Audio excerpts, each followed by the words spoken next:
अस्सलामुअलैकुम एवरीवन।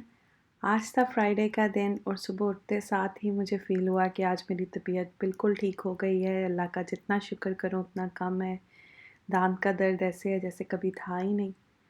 तो इसी खुशी के साथ मैंने सोचा चलो उठते साथ अच्छी सी कॉफ़ी बनाती हूँ और उसके साथ अपने दिन का स्टार्ट करती हूँ।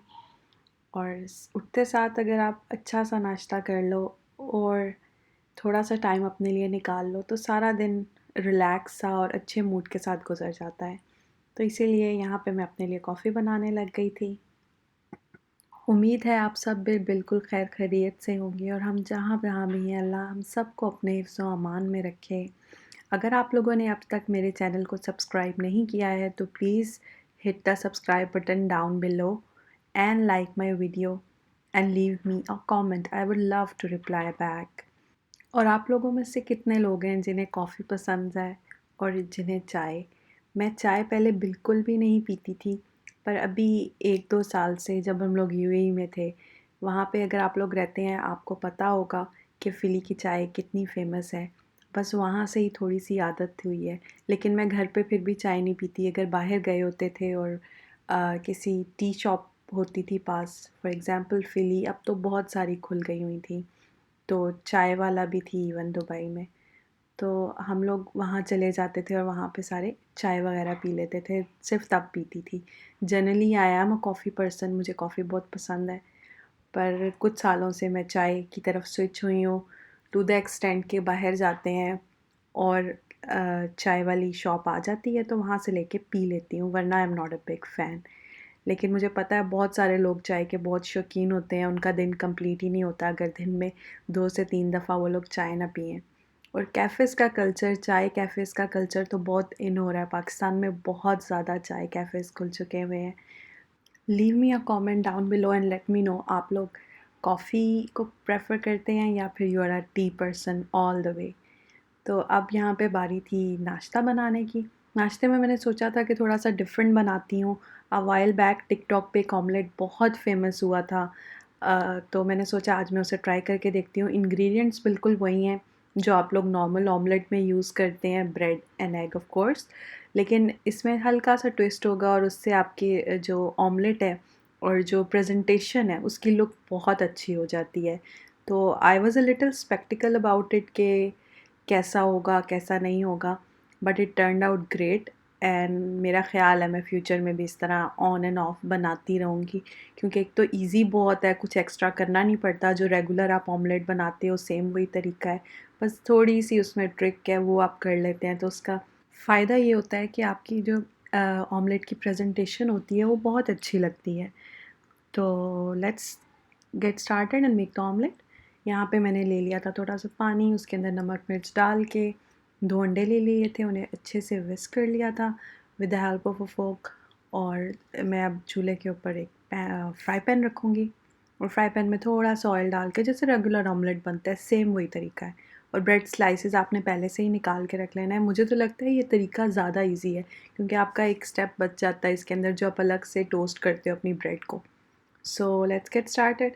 यहाँ पे मैंने ले लिया था पैन, उसके अंदर था ऑयल और अब वो थोड़ा सा गर्म होगा तो इसके अंदर बस जो मेरा मिक्सचर है ऑमलेट का वो मैं डाल दूँगी।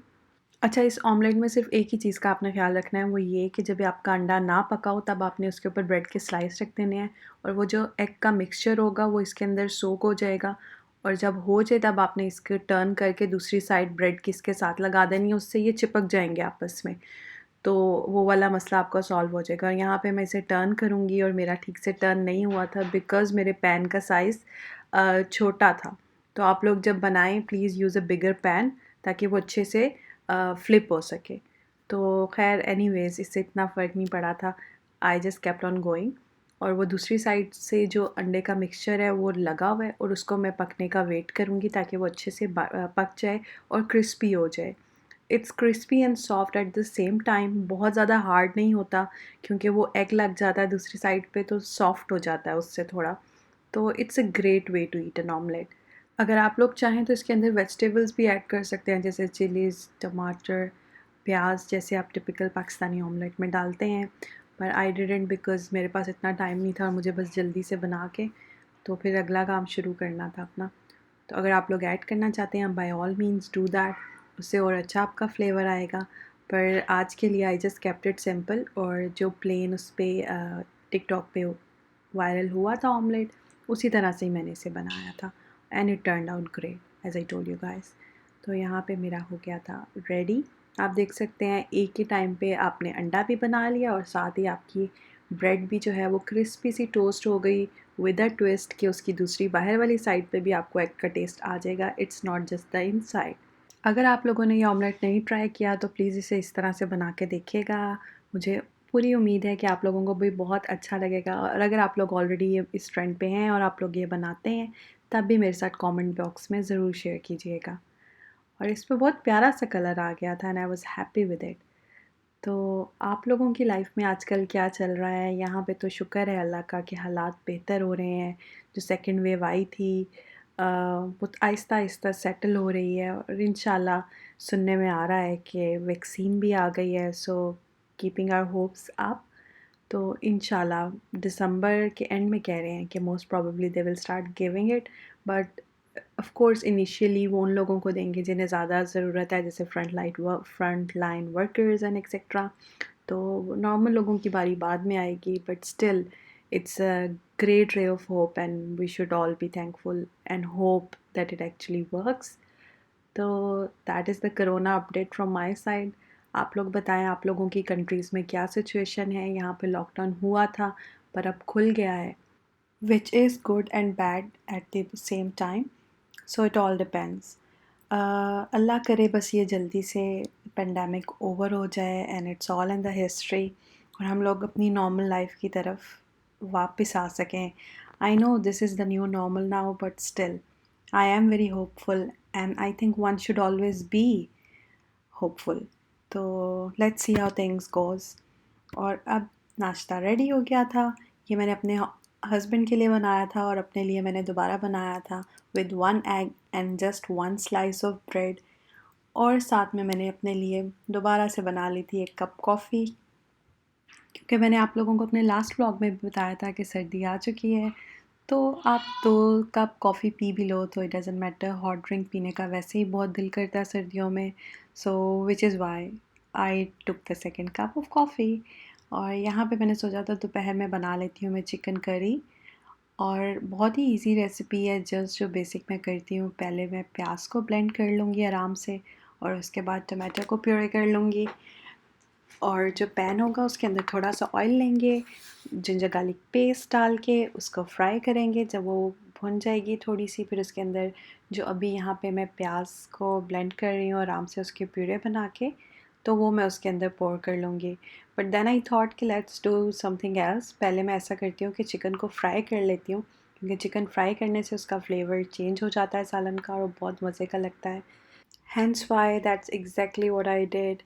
और नाश्ता करने के फ़ौरन बाद ही मैंने सोचा था मैं ऐसा करती हूँ कि सालन बना लेती हूँ, मेरे लिए इजी हो जाएगा, और फिर रोटी जब बनानी होगी बना लूँगी। But then we ended up के चावल पहले ही पड़े हैं, तो ग्रेवी वाला सालन बना के तो बस उसके ऊपर डाला था और हम लोगों ने खा लिया था आराम से। तो रोटी बनाने की ज़रूरत ही नहीं पड़ी थी। यहाँ पे जिंजर गार्लिक पेस्ट डाल के तो मैंने उसके अंदर जो चिकन था उसको डाल के फ्राई करना स्टार्ट कर दिया था। जब वो अपना कलर चेंज कर लेगा कुछ देर के बाद, then I turn it around ताकि वो दूसरी साइड से भी फ्राई हो सके। तो ऑयल मैंने थोड़ा ही डाला था, ज़्यादा डालने की ज़रूरत ही नहीं होती है, तो because it's not healthy for you at all. तो जो थोड़ा बहुत आप अवॉइड कर सकते हैं और जो हेल्दी हैबिट्स आप अपनी लाइफ में ला सकते हैं उन्हें ज़रूर लाना चाहिए, इंस्टेड कि आप वही जो गलत चीज़ें हैं वो आपको हमेशा के लिए अपने साथ रखें। So give it a thought, guys, and try to make changes in your life and try to switch to new and better habits. चाहे वो हेल्दी ईटिंग हो, चाहे जर्नल आपकी हैबिट्स हो, अगर आपको पता चल जाए कि ये नहीं ठीक या इस तरह से चेंज कर सकता हूँ, तो चेंज को कभी भी पोज नहीं करना चाहिए। You should embrace it and just go with the flow. यहाँ पे वो जो प्याज थे प्यूरे जिसका मैंने बनाया था वो मैंने ऐड कर दिया था इसके अंदर, क्योंकि मेरा चिकन थोड़ा थोड़ा फ्राई हो गया था दोनों साइड से। यहाँ पे जब प्याज वाला पानी खुश्क हो जाएगा तो फिर वो जो टमाटर वाला प्यूरे बनाया था वो मैं ऐड कर दूँगी। आप लोगों के साथ एक मज़े की बात शेयर करती हूँ जो मैं सोच रही थी व्हाइल आई वाज़ कुकिंग, कि ये वाला जो मैंने पॉट है ये मैंने अभी रिसेंटली ख़रीदा है, पर जो नीचे इसके सिरेमिक है वो उतर गया है काफ़ी सारा। तो शुरू में मुझे समझ ही नहीं आई। वो कहते हैं ना कि अगर अल्लाह चाहे तो सामने पड़ी हुई चीज़ नज़र ही नहीं आती। तो that's exactly what happened guys, कि मेरे जहन में it didn't cross my mind कि जो नीचे से सारा नॉन स्टिक या सिरेमिक उतर रहा है, that's because I am using a steel spoon. तो उसकी वजह से सारा जो सिरेमिक है वो उतरता जा रहा है। तो काफ़ी दिन मतलब मैं देखती रही और सोचती रही, पर मुझे ज़हन चला ही नहीं, पता नहीं जैसे बंद हो जाता है ना उस तरह से। तो फिर उसके बाद कुछ अरसे बाद मुझे ख़्याल आया कि ओहो ये तो मैं क्या कर रही हूँ, I should use a silicon spoon. तो उसकी वजह से सारा मेरा पॉट ख़राब हो गया। पर ख़ैर जब अल्लाह ने हिदायत देनी थी, जब समझ देनी थी मेरे ज़हन में, तभी आया। I am not a dumb person at all, लेकिन जैसे अल्लाह बंद कर लेता है ना आँखें और आपको नज़र ही नहीं आता। वो और वो भी कहते हैं ना कि आप चाह भी नहीं सकते कि अगर अल्लाह ना चाहे तो। That is absolutely right. और अगर आप लोग इस बात के साथ एग्री करते हैं और आपके साथ ही ऐसे कुछ हुआ है लाइफ में, तो प्लीज़ शेयर कीजिएगा, I would love to know. तो इसी तरह छोटी-छोटी चीज़ें होती हैं आपकी लाइफ में जो आपको रियलाइज़ कराती हैं कि मतलब हम क्या हैं, अल्लाह ने जो कायनात बनाई है उसमें तो हम छोटी-सी चीज़ भी नहीं है और हम अपने आप को पता नहीं क्या समझ के चलते हैं। पर दिस इज़ लाइफ। मतलब ये इस तरह की मोमेंट्स होती हैं आपकी लाइफ में जो दैट मेक्स यू रियलाइज़ बहुत सारी चीज़ें। मतलब एक सिंपल सी छोटी-सी चीज़ भी आप सोच भी नहीं सकते अगर अल्लाह ना चाहे कि आप वो चीज़ सोचें। जब अल्लाह का हुक्म होना है तभी आपके ज़हन के अंदर वो थॉट आनी है। और वैसे हम अपने आप को पता नहीं क्या समझते हैं। पर this is life, I guess that's how it is. और यहाँ पे मेरा सालन रेडी हो गया था। ऑयल मैंने थोड़ा-सा डाला था तो इसलिए आप लोगों को थोड़ा-सा ही ऊपर तैरता हुआ नज़र आएगा। तो बहुत यम्मी बना था। अब इसके अंदर मैंने थोड़ा-सा पानी डाल दिया था इसको भूनने के बाद, ताकि वो चावलों पे डालना है तो थोड़ी ग्रेवी होगी। चावलों के साथ खाने में बहुत ईज़ी हो जाता है, कोई भी ग्रेवी वाला सालन आप बना लें, and it also lasts you long. तो इसीलिए इसके अंदर मैं पानी ऐड कर दूँगी। एक चीज़ से 2 मसले मेरे हल हो जाएँगे, एक तो ज़्यादा चलेगा सालन और दूसरा ये कि अच्छा भी लगता है। खाना बन जाता है तो आपकी एक फ़िक्र ख़त्म हो जाती है, आराम से जब भी भूख लगे आपको पता होता है रेडी है, बस गरम करेंगे और खा लेंगे। और आई थिंक पकाने से ज़्यादा भी सबसे मुश्किल ये काम होता है, सब कुछ सोचना पड़ता है कि आज आखिर हमने पकाना क्या है। वो समझ आ जाए एक दफ़ा किचन में खड़े हो जाओ तो आप इतने एक्सपर्ट हो गए होते हो कि कोई मसला नहीं होता, बस सोचने वाला मसला सबसे ज़्यादा लगता है। रात को हम लोगों ने खाना बाहर से मंगवा लिया था और वही खाया था। बस यहीं तक था मेरा आज का व्लॉग। उम्मीद है आप लोगों को पसंद आया होगा।